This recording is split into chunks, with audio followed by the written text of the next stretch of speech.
ಸುಗ್ಗಿ ಹಬ್ಬ ಸಂಕ್ರಾಂತಿ ಬಂತೆಂದರೆ ಹಳ್ಳಿಗಳಲ್ಲಿ ಎಲ್ಲಿಲ್ಲದ ಸಂಭ್ರಮ. ಕಷ್ಟಪಟ್ಟು ಬೆಳೆದ ಬೆಳೆಯನ್ನ ಒಂದೆಡೆ ರಾಶಿ ಹಾಕಿ ಪೂಜಿಸುವುದು.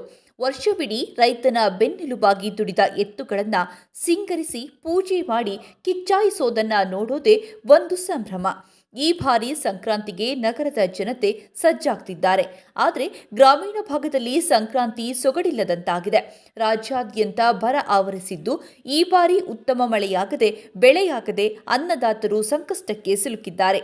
ಬೆಳೆಯೇ ಇಲ್ಲ ಅಂದ ಮೇಲೆ ಇನ್ನೆಲ್ಲಿ ರಾಶಿ ಪೂಜೆ ಎಂದು ರೈತರು ಈ ಬಾರಿಯ ಹಬ್ಬವನ್ನ ನಿರಾಸೆಯಿಂದ ಆಚರಿಸುವಂತಾಗಿದೆ. ರಸಗೊಬ್ಬರದ ಬೆಲೆ ಏರಿಕೆ, ನೀರಿನ ಸಮಸ್ಯೆ ಹಾಗೂ ಕೂಲಿಯಾಳುಗಳ ಕೊರತೆಯಿಂದ ವ್ಯವಸಾಯ ಮಾಡುವವರ ಸಂಖ್ಯೆ ದಿನದಿಂದ ದಿನಕ್ಕೆ ಇಳಿಮುಖವಾಗುತ್ತಾ ಬರ್ತಿದೆ.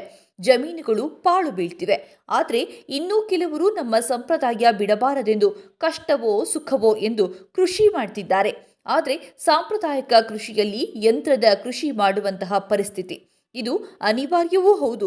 ಮೊದಲೆಲ್ಲ ಎತ್ತುಗಳಿಂದ ಜಮೀನು ಬಿತ್ತಿ ಹದಗೊಳಿಸಿ ಬಿತ್ತನೆ ಮಾಡಿ ಕಳೆ ಕಿತ್ತು ಫಸಲು ಬಂದ ಮೇಲೆ ಒಕ್ಕಣೆ ಮಾಡಿ ರಾಶಿ ಮಾಡಿ ಪೂಜೆ ಸಲ್ಲಿಸಿ ಮನೆಗೆ ತರುವುದೇ ಒಂದು ಸಂಭ್ರಮ. ಆದರೆ ಇಂದು ಎಲ್ಲವೂ ಯಂತ್ರಮಯವಾಗಿ ಬಿಟ್ಟಿದೆ.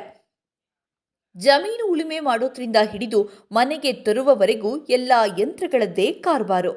ರಾಶಿನೂ ಇಲ್ಲ, ಪೂಜೆನೂ ಇಲ್ಲದಂತಹ ಪರಿಸ್ಥಿತಿ ದೇಶದ ಬೆನ್ನೆಲುಬಾದ ರೈತನದು.